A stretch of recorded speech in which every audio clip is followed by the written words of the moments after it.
बिस्मिल्लाहिर्रहमानिर्रहीम। अस्सलाम वालेकुम हज़रीन कराम, खालिद खान के यूट्यूब चैनल में खुश आमदीद। इंडिया की एक लड़की है जो किलाया के नाम से मशहूर है और उनका यूट्यूब पर एक चैनल है किलाया रिएक्शन के नाम से। ये इंडियन लड़की रिएक्शन वीडियोस बनाती है और क्या ही अच्छी वीडियोस बनाती है। ये लड़की मेरे ख्याल में आज के दौर में हिंदू मुस्लिम इत्तेहाद की बहुत बड़ी दाई है। ये फैक्ट्स दिखाती है और अपनी वीडियोस में अक्सर हिंदू मुस्लिम जो बिगाड़ पैदा हो रहा है इंडिया में उसकी मजम्मत करती है और अक्सर ऐसी वीडियोस लेकर आती है जिसमें हिंदू मुस्लिम इत्तेहाद की बात होती है, हिंदू मुस्लिम भाईचारे की बात होती है और इनके अपने जो विचार और जो ख्याल हैं हिंदू मुस्लिम के बारे में। ये लड़की बहुत बड़ी मुबल्लिग बन के उभरी है। अभी तक इसने इस्लाम कबूल नहीं किया, लेकिन ये इस्लाम को बहुत अच्छी तरह से जानती है, इस्लाम की तालीमात को समझती है, मुसलमानों की नेचर को समझती है और इस बारे में अपना इजहार ख्याल करती है। आज की जो वीडियो जो हम किलाया रिएक्शन से आपके लिए लेकर आए हैं उसमें जो इंडिया की सियासत है उसके बारे में डिस्कस किया गया है कि कैसे मुसलमानों की आड़ लेकर इंडिया के जो सियासी लोग हैं वो अपनी सियासत को चमकाते हैं। ये तो बात तो तय है कि पाकिस्तान को ही लेकर वो अपने इंतखाबात में कामयाबी भी हासिल करते हैं, हिंदुओं को भड़काते भी हैं मुसलमानों के ख़िलाफ़। अपनी इस वीडियो में जो किलाया रिएक्शन ने चैनल ने अपनी वीडियो दी है उसमें औरंगज़ेब आलमगीर को लेकर एक मनगढ़ंत कहानी जो घड़ी गई है कि औरंगज़ेब आलमगीर जो था वो रोज़ाना 10,000 बरहमनों को कत्ल करवाता था और उसने बहुत से मंदिर ढा दिए। इस बात को, इस झूठ को बेनकाब किया गया है। आइए देखते हैं कि किलाया रिएक्शन की ये वीडियो कितनी दिलचस्प है। चलते हैं वीडियो की तरफ। भारत हिंदू मुसलमान सबका है, लेकिन यह पक्षपाती ही है कि हिंदू धर्मगुरु भारत को हिंदू राष्ट्र बनाने की बात खुले मंचों से कहते हैं। इस पर सरकारें कुछ नहीं बोलती, लेकिन अगर कोई मुसलमान भारत को मुस्लिम कंट्री बनाने की बात कह दे तो क्या होगा वो मुझे बताने की जरूरत भी नहीं है। क्या औरंगजेब मंदिर तोड़ता था? हमारे देश के दुष्ट गद्दार नेता और अंधी जनता आज भी औरंगजेब आलमगीर को और छत्रपति शिवाजी महाराज को एक लड़ाई झगड़ा करने का मुद्दा बनाए बैठी है। दिल रोता है जब पता चलता है कि औरंगजेब आलमगीर का नाम लेकर के इनोसेंट हिंदू और मुसलमान आपस में लड़ रहे हैं। उनको जड़ समझ में नहीं आ रही है कि ये जो नफरत का बीज है ये बोया किसने है। अरे देशभक्तों, अब तो जाग जाओ। खैर, ऐसे ही एक जागरूकता के वीडियो के साथ हमें देश की ऑनेस्ट सच्ची पत्रकार अपने ग्रेट एनालिसिस वीडियो के साथ हमें दिखाई देंगी कि औरंगजेब आलमगीर एक अच्छे इंसान थे या बुरे इंसान थे, दहशतगर्द थे या पीसफुल थे। हे हाय हेलो नमस्ते जी, सत श्री अकाल, अस्सलाम वालेकुम। मैं निधि शर्मा इंडिया से एंड आई होप कि आप कभी भी छत्रपति शिवाजी महाराज जैसे महान इंसान, एक काबिले तारीफ राजा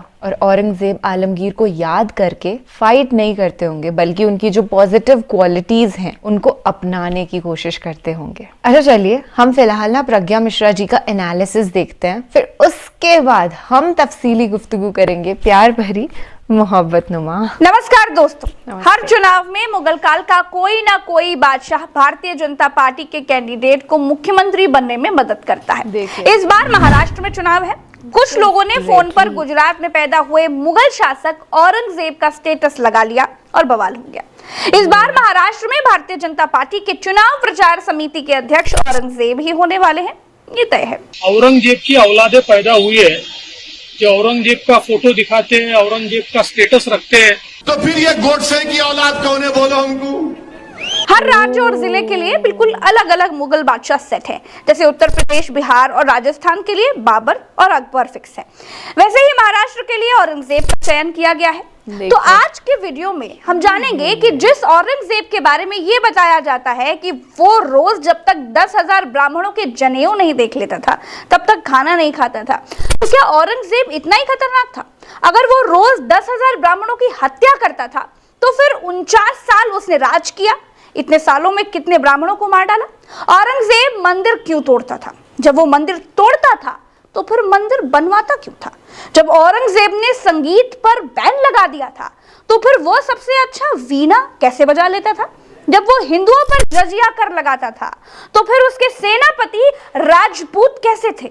औरंगजेब और मराठों का वो क्या किस्सा था जिसे आप महाराष्ट्र में जिंदा करके हिंदुत्व वाली पार्टी वोटों का शिकार करने के लिए तैयार बैठी है? तो ध्यान दीजिएगा दोस्तों, मुगलों की कहानी शुरू होती है बाबर से। बाबर का लड़का हुमायूं, हुमायूं का लड़का अकबर, अकबर का लड़का जहांगीर, जहांगीर का लड़का शाहजहां और शाहजहां का लड़का हुआ औरंगजेब। औरंगजेब की मां का नाम था मुमताज, हाँ वही मुमताज जिनके नाम पर शाहजहां ने ताजमहल बनवाया था। वो औरंगजेब मुमताज के 6वें लड़के का नाम था। औरंगजेब को शाहजहां बहुत इधर उधर युद्धों में रखा करते थे, बहुत जगहों का सूबेदार बनाया, लेकिन औरंगजेब को तो बादशाह बनना था।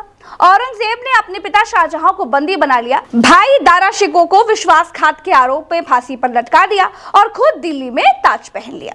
आज के भी नेता लोग कुछ ऐसा ही करते हैं, बस लोकतंत्र है तो फांसी पर नहीं लटका सकते, लेकिन रास्ते से जरूर हटाते हैं। उदाहरण आपके सामने, औरंगजेब ने अकबर से ज्यादा मुगल सीमाओं का विस्तार किया, लेकिन मराठों ने औरंगजेब की नाक में दम कर रखा था। हाँ बिल्कुल सही पकड़े, वही मराठे जो महाराष्ट्र में है।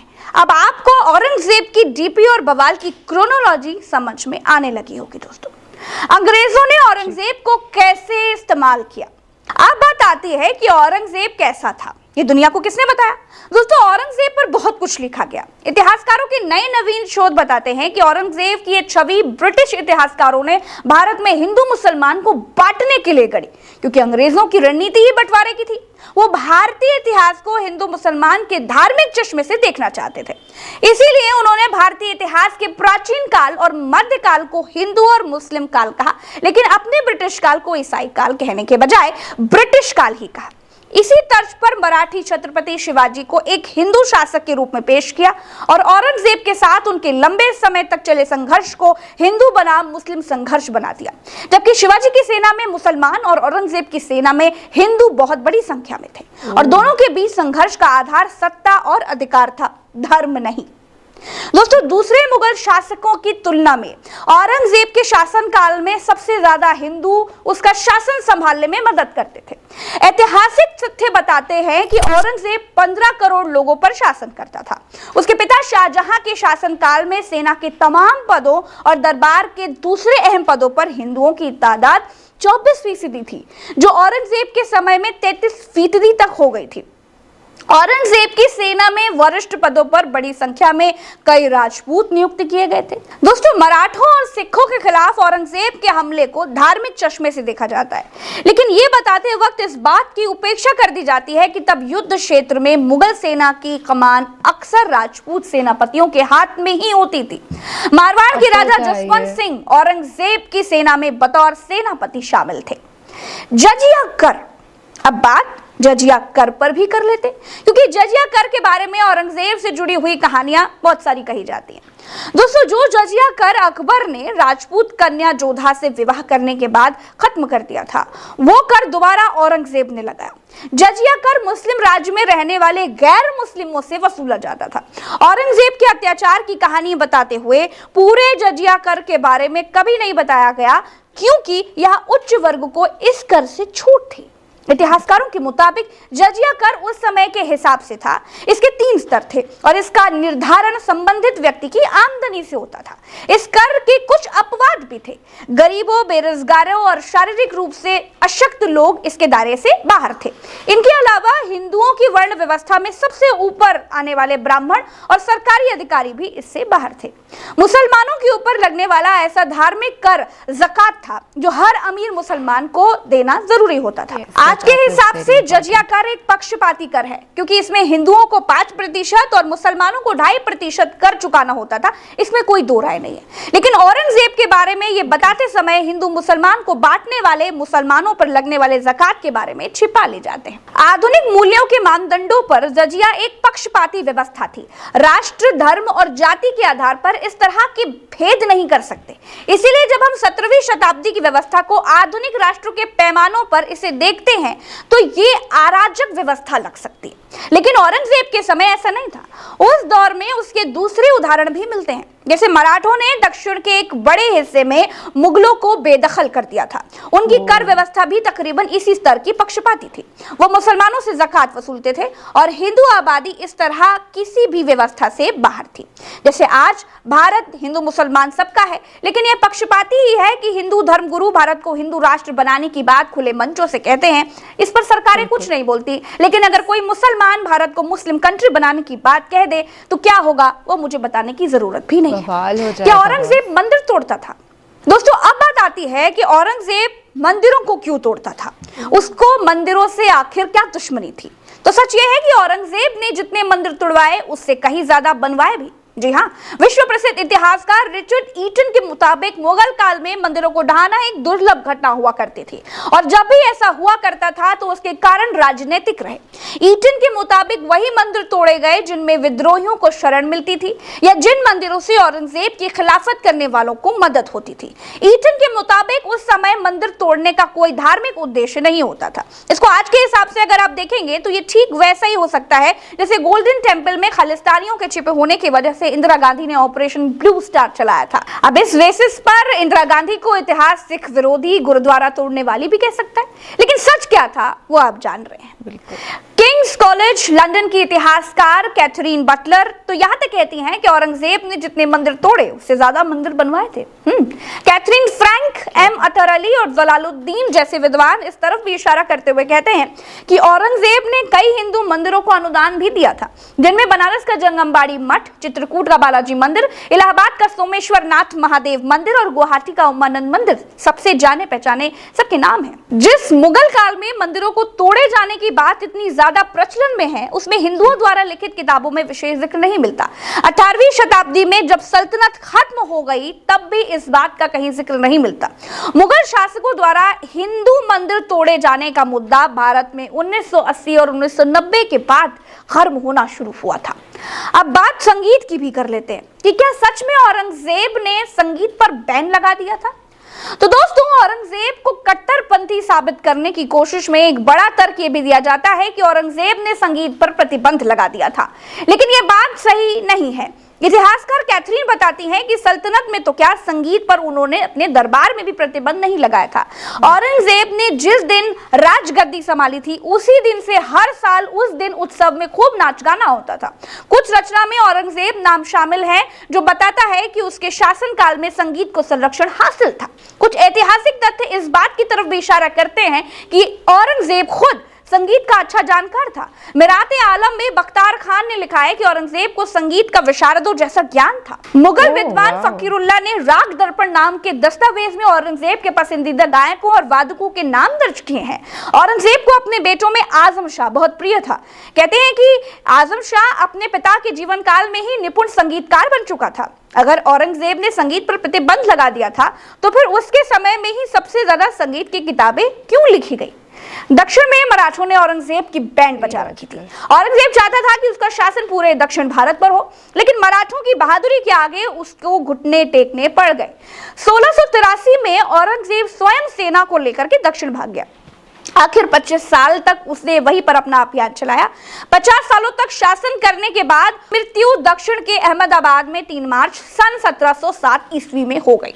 औरंगजेब के बारे में ये भी कहते हैं कि वो भोग विलासिता में डूबा हुआ शासक था, लेकिन इतिहासकार एक तथ्य और बताते हैं कि वो कुरान की प्रतियां लिखकर और टोपियां सिलकर जो पैसे इकट्ठा किया करता था, उसने कहा था, यानी औरंगजेब ने कहा था कि उनका अंतिम संस्कार उसी पैसों से किया जाए। औरंगजेब की कब्र आज भी औरंगाबाद जिले के खुलदाबाद में है। दोस्तों ब्रिटिश हुकूमत ये बहुत अच्छे से जानती थी कि अगर भारत में राज करना है तो फिर हिंदू और मुसलमान को बांटना पड़ेगा, और उन्होंने बड़ी चालाकी से बांटा भी। राजा जब राज करता है तो उसके निर्णय कुछ लोगों को पसंद आते हैं, कुछ लोगों को नहीं आते हैं। औरंगजेब के बारे में कहा जाता है कि उसने सारे मंदिर तहस नहस करवा दिए थे, लेकिन इतिहासकार ईटन कहते हैं कि जिन मंदिरों को तोड़ा गया उनकी संख्या 15 से ज्यादा नहीं थी, और मंदिर तोड़ने का कारण धार्मिक कभी नहीं रहा। और हाँ दोस्तों, एक और बात है, जो लोग कहते हैं कि औरंगजेब मंदिर तोड़कर रोज 10,000 ब्राह्मणों को मारता था, तो भड़किए मत। उनसे सवाल कीजिए कि एक दिन 10,000 के हिसाब से एक साल में 36 लाख ब्राह्मण हुए, और औरंगजेब ने राज किया 49 साल, तो साल में 36 लाख को निपटाता था, तो 49 साल में कितने हुए? हिसाब जोड़ करके जरा कमेंट में लिखिएगा और याद रखिएगा वो 15 करोड़ प्रजा पर राज करता था। तो दोस्तों बहकावे में मत आइए, थोड़ा पढ़ाई लिखाई भी कीजिए। औरंगजेब का वीडियो किसी भड़काने वाले के पास नहीं है, वीडियो छोड़ दीजिए, फोटो तक नहीं है, सिर्फ एक पेंटिंग ही है। इसीलिए अंग्रेजों के चमचों के लिखे हुए इतिहास के अलावा भी दूसरे इतिहासकारों को भी पढ़िए। ये लड़ने का विषय नहीं है, ये पढ़ने का विषय है, ये समझने का विषय है, ये जानकारी का विषय है। नमस्कार, चलते हैं। राम राम, दुआ सलाम, जय हिंद। जय हिंद। बहुत ही गजब का वीडियो इन्होंने बनाया और कैलकुलेशन हम कर लेते हैं। हाँ जी, तो पता चलता है कि 17 करोड़ 64 लाख ब्राह्मणों को मारने का उनके ऊपर आरोप लगता है और आबादी उस वक्त 15 करोड़। दैट्स इम्पॉसिबल, नामुमकिन। वैसे ऐसे शब्दों का इस्तेमाल मैं अपनी असल जिंदगी में करती नहीं हूँ, पर फिलहाल this word is a fact. और ब्लाइंड फॉलोअर्स, प्यारे से अंध भक्तों, अब तो सुधर जाओ, समझ जाओ, संभल जाओ। ये एक बहुत ही बड़ा प्रोपेगेंडा है। हिंदी में कहते हैं कि बांटो और राज करो, अंग्रेजी में कहा जाता है डिवाइड एंड रूल पॉलिसी। उसे ना ये भाजपाई नेता लोग जो हैं, मैं हर बीजेपी के नेता की बात नहीं कर रही हूँ, पर जो हैं वो हैं, उनके तो फायदा है ना, नफा नुकसान तो हमारे हो रहा है। वो तो अपना शासनकाल बढ़िया ऐश से काट रहे हैं, नोट छाप रहे हैं, मस्ती कर रहे हैं, पर जो इफेक्ट होते हैं वो आम नागरिक हैं, इनोसेंट मासूम हिंदू, मुसलमान, सिख, ईसाई, जैन, बौद्ध लोग हैं। And specially Hindu Muslim fight तो एकदम से ग्रिप बना करके पकड़ रखी है सरकार ने,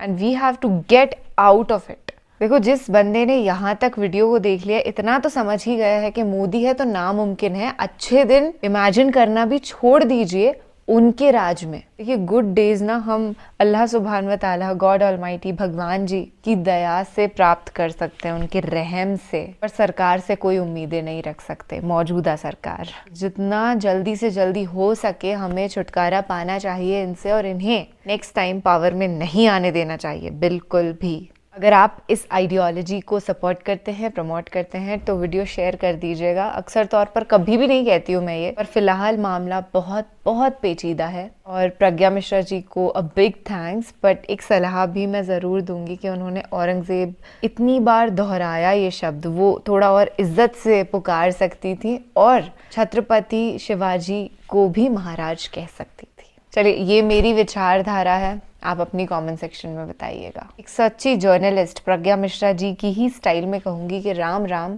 दुआ सलाम, जय हिंद।